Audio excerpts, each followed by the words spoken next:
ভাই ঈশ্বর কিভাবে আশীর্বাদ দেন? প্রথম, আমাদের তত্ত্বাবধানে নেবার দ্বারায়, আর দ্বিতীয়, আমাদের পরিস্থিতি পাল্টে দেওয়ার দ্বারায়, আর তৃতীয়, আমাদের সম্মানের রক্ষা করার দ্বারায়।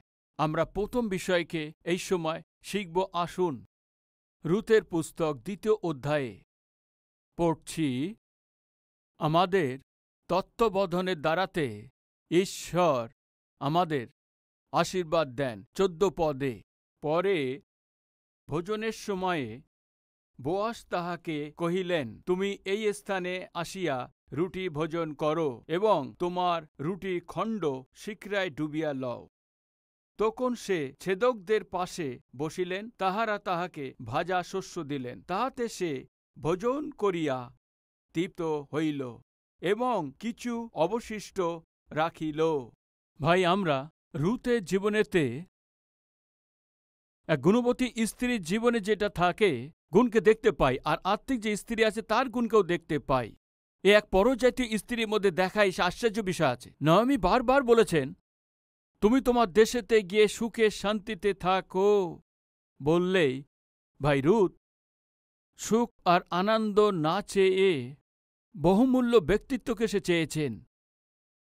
উত্তম আত্মিক গুণগুলোও প্রকাশ করেছেন। এক উত্তম গৃহিণী, এক গুণবতী স্ত্রীর মধ্যে দেখা যায় সেই গুণগুলো। অদ্ভুতভাবে দেখিয়ে বলেছেন, মা আমাকে যেতে বলো না, তোমার লোকই আমার লোক, তোমার দেশ আমার দেশ আছে, তোমার ঈশ্বর আমার ঈশ্বর আছে। যেখানে তুমি মরবে সেখানেই মরব, আমি ফিরে একদমই যাব না। এ বলা এত সহজ নয়। যখন উনি বললেন তোমার ঈশ্বর আমারই ঈশ্বর আছে, এভাবে এক পরজাতীয় স্ত্রী সদাপ্রভুর বিষয়েতে যখনই বলেছেন, ওই দিনেই ঈশ্বরের দৃষ্টিতে চলে এসছে। ওই দিন থেকেই ঈশ্বর তাকে তত্ত্বাবধান করা শুরু করেছেন। যার কেউ নেই, কেউ দেখভাল করার নেই, সেই স্ত্রীকে ঈশ্বর তত্ত্বাবধান করা শুরু করেছেন। ইয়েস, যে ব্যক্তি ঈশ্বরের উপরে নির্ভর হয়, সেই ব্যক্তি ঈশ্বরের সাহায্যকে তিনি চেয়ে থাকেন। ওই ব্যক্তিকে ঈশ্বর নিশ্চয়ই তত্ত্বাবধান করেন। ঈশ্বর আমাদেরকে কিভাবে আশীর্বাদ দেন? প্রিয় ভাই ও বোনেরা, আমাদের তত্ত্বাবধান করার দ্বারায় ঈশ্বর আমাদেরকে আশীর্বাদ দেন। আমাদের মধ্যে কেউ এমন বলার কেউ আছেন, আত্মীয় আমাদেরকে দেখাশুনো করে না, আমাদের পরিবারের লোকে আমাদেরকে গুরুত্ব দেয় না, আমার পিতাই আমার উপরে লক্ষ্য রাখে না। একবার একটি ভাই এসে আমার কাছে কাঁদছে, আমার পিতা আমাকে দেখে না, আমার পড়াশুনেও লক্ষ্য রাখে না, কলেজের ফিসের বিষয়ে তো গুরুত্ব দেন না বলছে, আর কাঁদছে। আমি জিজ্ঞেস করছি কেন গুরুত্ব দেয় না? পাস্টরবাবু, আমার পিতার দ্বিতীয় স্ত্রীর সঙ্গে সম্বন্ধ আছে, ও তার সমস্ত উপার্জন নিয়ে গিয়ে যার সঙ্গে অবৈধ সম্বন্ধ সেই স্ত্রীকে তাকে দেয়। আমার মায়ের উপরে গুরুত্ব দেয় না, আর আমাকেও দেখাশুনো করে না। কমপক্ষে কলেজের ফিজও সে জমা করে দেয় না। জন্মদেওয়া পিতা আমাকে দেখে না। কেউ আছে কি এমন বলার জন্য? আমার পিতা আমাকে গুরুত্ব দেয় না। একবার বোন এসে কাঁদছে, পাস্টরবাবু আমার বয়স হয়েছে 28 বছর, বিয়ের বয়স চলে যাচ্ছে, তবু পিতা আমাকে দেখছে না। পাস্টরবাবু, কিভাবে আমার পিতার সঙ্গে আমি তা বলতে পারি? আমার বিয়ের বয়স হয়ে গেছে, আমাকে বিয়ে দিয়ে দাও। এভাবে কিভাবে আমার পিতাকে বলতে পারি? তারপরও আমার মা গিয়ে বলে, বিয়ের বয়সের মেয়ে আমাদের ঘরে আছে, এখন আমাদের মেয়ের বয়স 28 বছর হয়ে গেছে, ওদের বিয়ে দেওয়ার দায়িত্ব আমাদেরই আছে। এইভাবে গিয়ে আমার মা বলা সত্ত্বেও একদম ধ্যান দেন না। ভাই, আজকে অনেক সন্তানরা স্বয়ং তার নিজের পিতা ধ্যান না দিয়ে, স্বয়ং তার নিজের মা তাকে ধ্যান না দিয়ে ছেড়ে দেয়। এমন অবস্থাতে অনেক সন্তানরা আজকে দুঃখ পাচ্ছে। অনেক স্বামী আছে যারা স্ত্রীর উপরে কোনো ধ্যান দেন না। অনেক স্ত্রীরা আছে তার স্বামীর উপরে কোনো ধ্যান দেন না। পরিবারের প্রতি লোকদের ধ্যান দেন না। এমন লোকেরা জীবনে কষ্ট আসলে, অর্থনৈতিক সংকটে পড়লে, আর সে অসুখের মধ্যে পড়ে গেল, কমপক্ষে ধ্যান দেওয়ার হয় নেই, এমনই লোকেরা আমাদের মধ্যে আছে। তো আজকে আপনাদের একটি কথা বলতে চাই, আপনার উপরে কেউ ধ্যান না দিক, তবুও আপনার জীবনে দিয়ে প্রেম করার ঈশ্বর আছেন। ওই ঈশ্বর আপনার প্রতি লক্ষ্য রেখেছেন।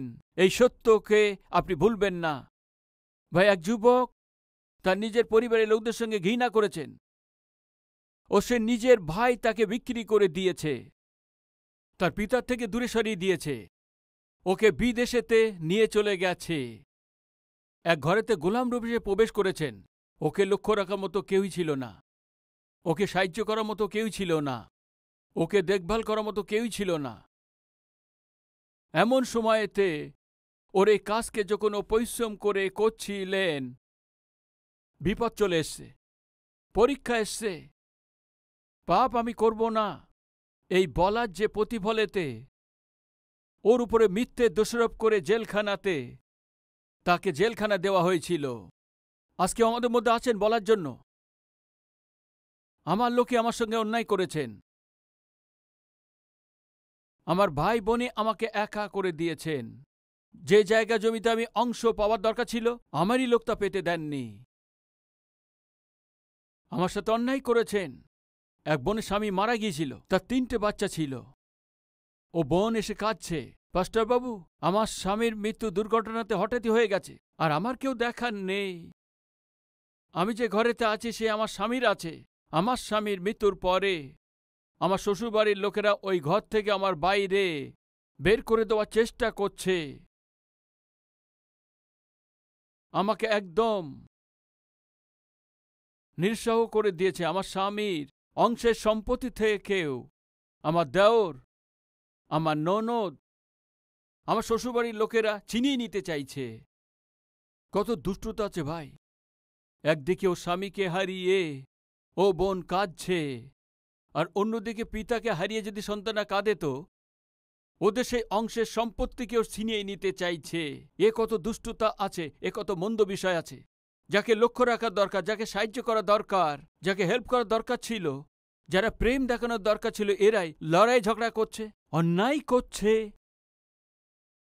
আজকে কেউ আছেন আমাদের মধ্যে আপনার আত্মীয় দ্বারাতে, পরিবারের লোকদের দ্বারা সংকটের মধ্যে পড়ে আছেন, তবে আপনি শুনুন, বাইবেল এক ব্যক্তি আছে, তার নাম যোসেফ। তাকে তত্ত্ববেদন করার কেউই ছিল না। পিতার অনেক সে প্রিয় পুত্র ছিল, যে পরিবারে কোনো অভাব ছিল না, ওই পরিবারেতেই ও জন্ম নিয়েছিল। ভিন্ন রঙের পোশাককে ও পরিধান করতেন, যে নেতৃত্বের দর্শন ছিল। যাকব আশা করেছিল ওর পুত্র যোসেফ এক নেতা হবে, এই জন্য ও সব পুত্র থেকে তাকে উত্তম বস্ত্র তাকে তৈরি করে দিতেন। যে পুত্রকে স্নেহের সঙ্গে লালন পালন করেছিলেন, ওর ভাইরা তাকে ঈর্ষা করে, ঘৃণা করে তাকে বিক্রি করেছে। ভাইরা নিজের হাতেতেই তাকে সংকটের মধ্যে ফেলে দিয়েছে। লক্ষ্য রাখার পিতাও ছিল না, লক্ষ্য রাখার ভাইও ছিল না, দেখাশোনার নিজের কেউ ছিল না, দেখার কেউ ছিল না। একা জেলখানাতেই পড়েছিল। কে তাকে দেখবে? কে তাকে ভালো ভবিষ্যৎ দেবে? কে ওর জীবনে সাহায্য করবে? ওই জেলখানাতে পড়ে আছে একা ওই যোসেফকে কে লক্ষ্য করেছেন? যে যোসেফকে দেখছেন, যোসেফ যার আরাধনা করতেন, ওই ঈশ্বর যোসেফকে লক্ষ্য রেখেছেন। যখন ও জেলখানাতে ছিল ওই সময়ে ওর সঙ্গে যে জেলখানা ছিল, 2টি লোক স্বপ্ন দেখেছিল। ওই স্বপ্নের অর্থ ওরা জানতে পারছিল না, এই জন্য দুঃখিত হয়েছিল। যোসেফ বললেন, এই স্বপ্নের অর্থ আমার ঈশ্বর বলে দেবেন। এমন হবে কি? তোমার ঈশ্বর তো মহান আছে। ইয়েস, আমার ঈশ্বর মহান আছেন। তোমাদের স্বপ্নের অর্থ বলছি, শোনো, তোমার ভুলের জন্যেই তুমি দণ্ড পাবে, তুমি মারা যাবে। আর তোমাকে জেলখানায় দিয়েছে, কিন্তু তুমি তা মুক্তি পাবে। তুমি আবার রাজার সম্মুখে পানপাত্র বাহক হিসেবে থাকবে, তুমি আবার পুনরায় জব পাবে। হারানো চাকরিকে তুমি আবার পুনরায় যুক্ত হবে। হারিয়েছ তোমার সেই পথকেই আবার তুমি সে পাবে। সাহসে থাকো ভাই। হতে পারে আপনাদের মধ্যে কাউকে বলছে, ঈশ্বর বলছেন তোমাকে হারানোর জায়গা সে আবার তোমাকে দিতে চলেছি। হারিয়ে গেছে তোমার সেই চাকরিকে আবার তোমাকে দিতে চলেছে। হারানো সেই সম্পত্তিকে আপনাকে আবার দিতে চলেছে। হতে পারে এই ঈশ্বর এই বাক্যের দ্বারাই বলছেন, গ্রহণ করুন। ভাই, ওই দিন ওই ব্যক্তিটা গ্রহণ করেছিলেন। হারানো সেই চাকরি সে আবার ফিরে পাবে, সেই কথাকে বিশ্বাস করেছিলেন। তারপরে কি হয়েছে? যোসেফের বলা অনুসারেই অদ্ভুত কার্য হয়েছে। ও পুনরায় আবার চাকরি পেয়ে গেছে। ও যখন মুক্ত হচ্ছে, তখন যোসেফ বললেন, দেখো, আমি তোমাকে সাহায্য করেছি না? তোমার স্বপ্নের অর্থ বলে দিয়েছি না? যখন তুমি রাজার কাছে যাবে, আমার বিষয়ে বলবে, আমার বিষয়ে বলবে। আমাকে অন্যায়ভাবে জেলখানায় দিয়েছে। আর শুধু তাই না, আমি মিশরীয় লোক নই, আমি বিদেশের ব্যক্তি আছি। আমার পিতা আমাকে অনেক ভালোবাসতেন, আমি ছাড়া আমার পিতা বাঁচতে পারে না। আমি অনেক দুঃখের মধ্যে আছি, কষ্টের মধ্যে আছি। তুমি রাজার কাছে গিয়ে বলবে অন্যায়ভাবে আমাকে জেলখানা দিয়েছে, আমাকে পুনরায় দেশে পাঠিয়ে দাও। দয়া করে বলবে কি? এইভাবে বললেই আমি নিশ্চয়ই গিয়ে তা বলবো, রাজার কাছে তোমার বিষয় নিয়ে কথা বলবো। এই বলার পর এই পানপাত্রবাহক রাজার কাছে চলে গেছে। পানপাত্রবাহক মানে রাজার কাছে দায়ী থেকে সময় সময় যদি রাজা কিছু পান করবে তাকে দেবেন, জল দেবে, না হয় দ্রাক্ষারস দেবে দেবার জন্য যিনি লোক আছে। রাজার কাছে দায়ী থেকে এক কর্মচারী সকাল থেকে সন্ধ্যে পর্যন্ত রাজার কাছে থাকেন। ভাই, বাইবেলেতে আমরা নহিমিয়ের পুস্তককে দেখতে পাই। নহিমিও রাজার কাছে পানপাত্রবাহকের কাজ করতেন। অনেক ভস্যবান লোক ছিলেন, রাজার কাছে পানপাত্রবাহকের কাজ করতেন। অনেকবার রাজা কোনো বিষয় না বুঝতে পারলে তখন পানপাত্রবাহক কাছে পরামর্শ নেয়, কি করবে বলো। পানপাত্রবাহক তখন উপদেশ দেন, উপদেশ দেবার রূপেতে আর সব দিক দিয়ে রাজাকে রক্ষা করার রূপেতে পানপাত্রবাহক থাকেন। এমন পরিস্থিতিও আবার পেয়ে গেছে। তারপর কি হয়েছে জানেন কি? ও ভুলে গেছে, ও যে সাহায্য পেয়েছিল সে ভুলে গেছে, যে ব্যক্তিকে সাহায্য করেছে ওই ব্যক্তিকেও ভুলে গেছে। যোসেফ সংবাদ পাবে, সে অপেক্ষা করতে থাকেন। আমি সংবাদ পাব, আমাকে ছেড়ে দেবে। আমি সংবাদ পাব, রাজা তোমার ক্ষমা করে দিয়েছেন। সংবাদ পাব, এখন তুমি যেতে পারো। ও অনেক অপেক্ষা করেছে কিন্তু উত্তর পায়নি। আজ আমাদের মধ্যে কেউ আছেন কি? আমি সংবাদ পাব, অপেক্ষা করার লোক। কোন সুসংবাদ? চাকরিতে জয়েন হয়ে যাও, সংবাদ। প্রজেক্ট পেয়ে গেছেন, সংবাদ। বিদেশে যাবার সুযোগ চলে এসছে, সংবাদ। ঘরে এসে যে দেখে গেছে এই লোকেরা মেয়ে আমাদের পছন্দ হয়েছে, বিবাহের তারিখ পাক্কা করব, এমন সংবাদ। আজকে আপনার জীবনে যে সংবাদ শোনার জন্য আশা করছেন, ও কোন সংবাদ আছে? যোসেফ আশা করেছিলেন সংবাদ পাবে, সংবাদ পাবে আশা করেছিলেন, কিন্তু সংবাদ পায়নি। হয়তো সামনের সপ্তাহে পেয়ে যাবে, তা পায়নি। ওর পরের সপ্তাহে পেয়ে যাবে, তাও পায়নি। আজকে আমাদের মধ্যে কেউ আছেন কি? হয়তো ভালো দিন আসবে, অপেক্ষা করছি। হয়তো ভালো চাকরি পাবো, অপেক্ষা করছি। আমি যে নগদ যে ব্যবসা করছি লাভ পাবো, হয়তো অপেক্ষা করছি। ঋণ শোধ করে শান্তিতে জীবনযাপন করব, হয়তো ওই দিন আসবে, অপেক্ষা করছি। সকাল থেকে সন্ধ্যা পর্যন্ত হসপিটালে ঘুরে বেড়াচ্ছি, ওষুধগুলো পান করছি। ভালো স্বাস্থ্যকে পেয়ে আনন্দে জীবনযাপন করতে পারবো, হয়তো অপেক্ষা করছি। আমার কষ্ট দূর করে সমস্ত ঋণ শোধ করে শান্তিতে জীবনযাপন করতে পারবো, আসবে হয়তো, অপেক্ষা করছি। জানেন কেন? আমি যত সময় অপেক্ষা করছি আর যতটা আমি আশা করেছি দূরে সরে যাচ্ছে। কেউ আছেন কি আমাদের মধ্যে? অপেক্ষা তো করছি, কিন্তু আপনি যার জন্য অপেক্ষা করছেন সেও দিন প্রতিদিন আপনার থেকে দূরে সরে যাচ্ছে। প্রার্থনা করছেন নাকি? হ্যাঁ, প্রার্থনা করছি। প্রভুর কাছে চাইছেন না? হ্যাঁ, চাইছি। উপবাস রেখে প্রার্থনা করছেন নাকি? হ্যাঁ, উপবাস রেখে প্রার্থনা করছি, তবুও উত্তর পাচ্ছি না। কেন দেরি হচ্ছে? যদি এই প্রশ্ন আপনি করছেন তো আমি আপনাকে একটা কথা বলতে চাই। কি আছে ও? কেন দেরি হচ্ছে জানেন কি? ঈশ্বর আপনাকে উত্তম জিনিস দিতে চায়, আশা রেখেছে, এই জন্য দেরি হচ্ছে। উত্তম উপহারকে, শ্রেষ্ঠ উত্তরকে, উত্তম আশীর্বাদকে, উত্তম ভবিষ্যৎ, উত্তম দিন, যা আপনি ভাবেননি, কল্পনাও করেননি, এমন অদ্ভুত দিন পরিস্থিতিকে ঈশ্বর দিতে চাইছেন। এই জন্যই দেরি করছেন। ভাই, আপনি জিজ্ঞেস করতে পারেন, এ আপনি বলছেন না বাইবেল বলছে? ভাই, বাইবেল বলছে। কিভাবে? আমাকে কেউ তত্ত্বাবধান করে না। যার স্বপ্নের অর্থ আমি বলে দিয়েছি সে আবার পুনরায় চাকরি পেয়ে গেছে। কমপক্ষে ও তো তত্ত্বাবধান করতে পারত, ও দেখেনি। এ কি আছে প্রভু, জীবন আমার এমন হয়ে গেছে। আমার বলতে কেউ নেই, আপনজন বলে কেউ নেই, আমাকে যত্ন করে না, কেউ আত্মিকতা দেখায় না। কেন আমার জীবন এমন হয়ে গেছে? কমপক্ষে যে আমার থেকে সাহায্য পেয়েছে, ভেবেছিলাম ও সাহায্য করবে, সেও তা করেনি। কেন এমন হচ্ছে? এভাবে নিশ্চয়ই যোসেফ তার মনে হয়তো ভেবেছেন। মন দিয়ে শুনুন, 1 বছর চলে গেছে, কোন উত্তর পায়নি। 2 বছর চলে গেছে, তখন রাজা একটা স্বপ্ন দেখেছেন। রাজার অর্থ যখন কেউ বলতে পারছে না, তখনই পানপাত্রবাহকের যোসেফের কথা মনে পড়েছে। রাজা, আপনার স্বপ্নের অর্থ কেউ দেশে বলতে পারছে না, কিন্তু একজন বলতে পারে। জেলখানাতে, কি নাম তার? যোসেফ। তুমি কিভাবে জানো? যখন আমি স্বপ্ন দেখেছিলাম, যখন আপনি স্বপ্নের কারণে ভয় পাচ্ছিলাম, ওই ব্যক্তিই তো। তোমার আবার পুনরায় চাকরি পাবে। তুমি আবার রাজার কাছে সে পানপাত্রবাহক হিসাবে আবার চাকরি পাচ্ছ। ওইভাবে ও সেদিন বলে দিয়েছিল রাজা। ওই ব্যক্তিকে যদি আপনি ডাকেন, তবে নিশ্চয়ই আপনার স্বপ্নের অর্থ বলে দেবেন। সত্য আছে? যদি চান আপনি ডেকে দেখে নিন। ডাকো ওকে। যোসেফ নামের কয়েদিকে ডেকে আনো। ডেকে নিয়ে এসছে। কখন এসছে? 2 বছর পর ডেকে এনেছে। ওই আহ্বানকে পেয়ে যোসেফ রাজার কাছে এসছেন। রাজা জিজ্ঞেস করছে, স্বপ্নের অর্থ তুমি বলতে পারবে? যোসেফ বললেন, না রাজা, না, আমি বলতে পারি না, তবে আমার ঈশ্বর বলে দিতে পারে। যোসেফ রাজার কাছে যাবার পরেও কাকে ভোলেননি? ঈশ্বরকে ভোলেননি। যখন ও কষ্টের মধ্যে দিয়ে চলেছে, যখন নিরাশার মধ্যে চলেছে, তবুও যখন কেউ ওকে দেখাশুনো করেনি, তবুও ঈশ্বরকে যোসেফ ছাড়েননি। ভাই, আজকে আপনার পরিস্থিতি ঠিক না হোক, আপনি যা ভাবছেন হতে পারে আপনার জীবনে তা হচ্ছে না। আজ সমস্ত কষ্ট একসাথে আপনার উপরে পড়ে আপনাকে নষ্ট করছে, এমন আপনাকে মনে হতে পারে।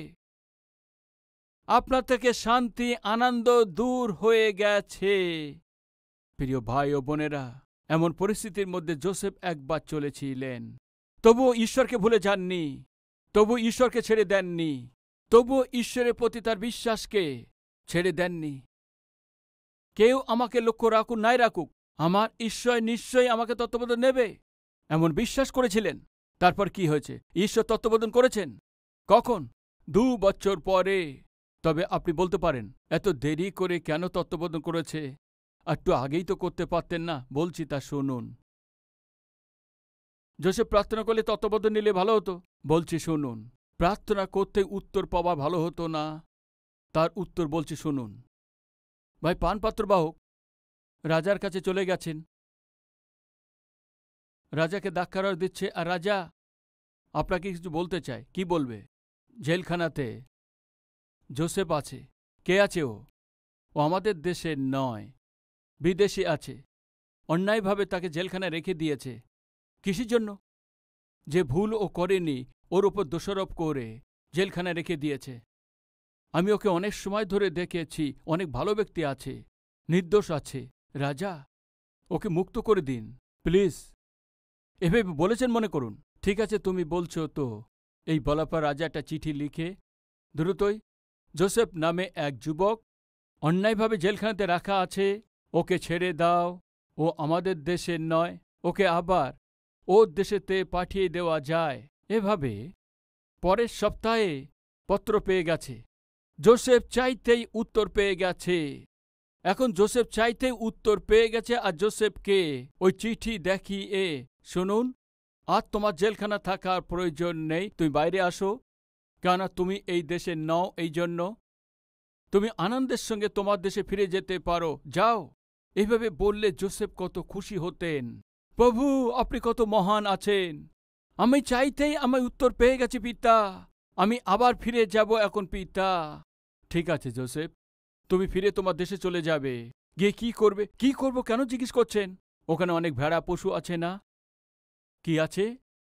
ওখানে অনেক ভেড়া আর গরু আর পশু আছে না? ওই সবাইকে আমি চড়াবো। যোসেফ, তুমি গিয়ে ভেড়া চড়াবে, এর চেয়ে বেশি আর কি করব? এখন মন দিয়ে শুনুন। যোসেফ সেই চাইতেই, যোসেফ যদি উত্তর পেয়ে যেত তো তবে যোসেফ জেলখানা থেকে বাইরে চলে যেতেন। ও মিশরীয় ব্যক্তি নয়, এই জন্যে ওখান থেকে তাকে কনান দেশে পাঠিয়ে দিত। যোসেফ ফিরে গিয়ে তার ঘরে গিয়ে কি করতেন? ওর ভাই সকল সেখানে কি করেন? ভেড়াদের চড়াচ্ছিলেন। ওদের সাথে যোসেফও গিয়ে ভেড়াদের চড়াতেন। কবে? যখন দ্রুত উত্তর পেয়ে যেত তখন। কিন্তু ঈশ্বর দ্রুত উত্তর দেননি। কেন জানেন? যোসেফের প্রতি ঈশ্বরের উত্তম পরিকল্পনা ছিল। যোসেফের প্রতি ঈশ্বরের উত্তম পরিকল্পনা ছিল। সপ্তাহ চলে গেছে, উত্তর পায়নি। মাস চলে গেছে, উত্তর পায়নি। বছর চলে গেছে, উত্তর পায়নি। 2 বছর চলে গেছে, উত্তর পায়নি। কিন্তু ঈশ্বরকে না ছেড়ে দিয়ে, ঈশ্বরের প্রতি নির্ভরতাকে ছেড়ে না দিয়ে বিশ্বাসের সাথে যোসেফ এগিয়ে গেছে। অপেক্ষা করেছেন, অপেক্ষা করেছেন। সংবাদ পেয়েছে। কি ছিল সংবাদ? রাজা স্বপ্ন দেখেছেন, ওর অর্থ তোমাকে বলতে হবে। যোসেফ গিয়েছে, রাজা স্বপ্নের অর্থ বলে দিয়েছে। রাজা, 7 বছর ধরে আপনার এই দেশেতে অদ্ভুতভাবে ফসল হবে। এই জন্যে ফসল হওয়ার পর আপনার যে ভাণ্ডার আছে, ফসল খাবার দ্রব্যকে সুরক্ষিত রাখবে। কেন? কিসের জন্য? তারপরে 7 বছর দুর্ভিক্ষ হবে।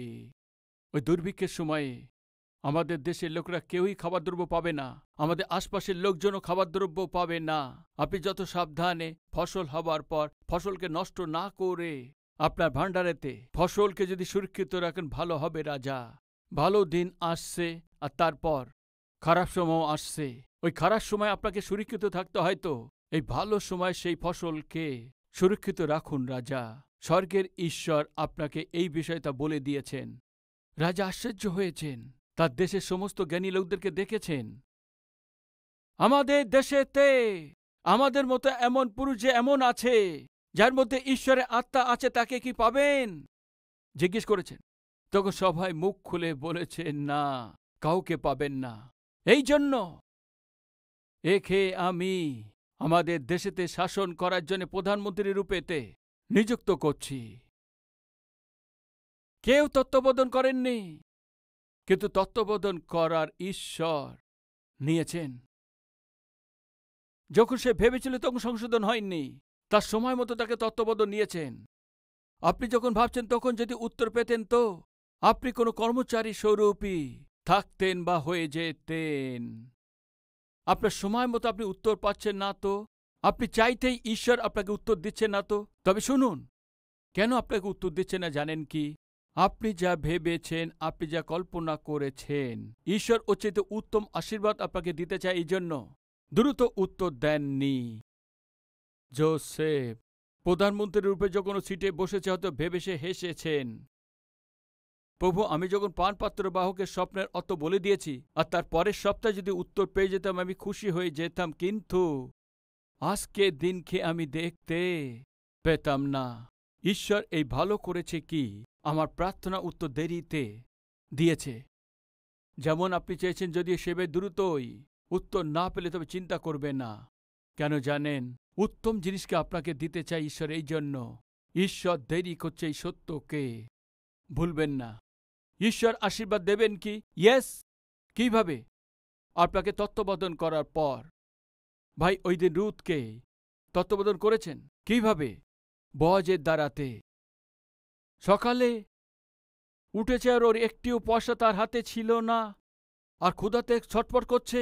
এমন ক্ষুধার সাথে ও খেতেতে পা রেখেছেন। কেউ ওকে অনুগ্রহ দেখাবে, গরিব অনাথদের জন্য যে ছেড়ে দিয়েছে, শীষগুলো ক্ষেত থেকে কুড়াবে, এই ভেবে ও গেছে। কিন্তু একজন ধনবান ব্যক্তি বোয়াস ওকে কিভাবে তত্ত্বাবধান করেছে জানেন কি? ওকে বলেছেন, বৎস, তুমি আমার কাছে আসো, আমি তোমাকে একটা কথা বলতে চাই। কি মালিক? আর কারোর খেতেতে যাবা তোমার প্রয়োজন হবে না। যিশুর কাছে যারা আসছেন, যিশু তাদেরকে বলছেন, যিশুর কাছে সাহায্য চাইছেন, যে তারা যে আসছেন তাদেরকে বলছেন, তোমরা আমার কাছে এসো, আর তোমাদের কোনো জায়গা যাবার প্রয়োজন হবে না। ঈশ্বরের কাছে যারা বিশ্বাস করছেন ভাই ও বোনেরা, আপনার পরিস্থিতিকে ঈশ্বর তা জানেন, আর আপনাকে আর কোথাও যাওয়ার প্রয়োজন নেই। আর আপনার কারো কাছে হাঁটুতে যাওয়ার কোনো প্রয়োজন নেই। আর কারো কাছে গিয়ে আপনাকে হাত বাড়িয়ে চাইতে হবে না। কেন জানেন? তত্ত্বাবধান করা ঈশ্বরের কাছে আপনি চলে এসছেন এই জন্য।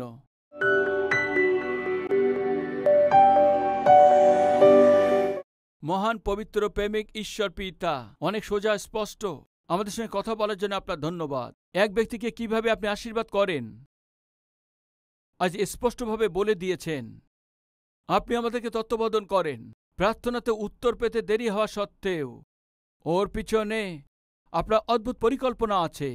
যোসেফের জীবনের প্রার্থনা উত্তর দ্রুত না পাওয়া সত্ত্বেও আপনার সময় মতো তাকে উত্তর দিয়ে, যাকে কেবল মেষপালক হিসেবে থাকা দরকার ছিল, ওকে দেরি করে উত্তর দিয়ে, বোঝার পরে তাকে উত্তর দিয়ে প্রধানমন্ত্রী তাকে তৈরি করে দিয়েছেন, দেশের উপরে শাসন করতে পারে এমন তৈরি করে দিয়েছেন। পিতা, যখন আপনি উত্তর দিতে দেরি করেন, আমরা চিন্তা না করে, দুঃখিত না হয়ে, নিরাশা না হয়ে, আপনার জ্ঞানের উপরে প্রশ্ন না করে যোসেফের মতো বিশ্বাসকে যেন রক্ষা করতে পারি, আপনার প্রতি ভরসা করে যেন আমরা এগিয়ে যেতে পারি। সাহায্য করুন। এই বাক্য অনুসারে আমাদের প্রত্যেকের হৃদয় ফলবন্ত করে দিন। যীশু খ্রিস্টের নামেতে চাইছি পিতা, আমেন।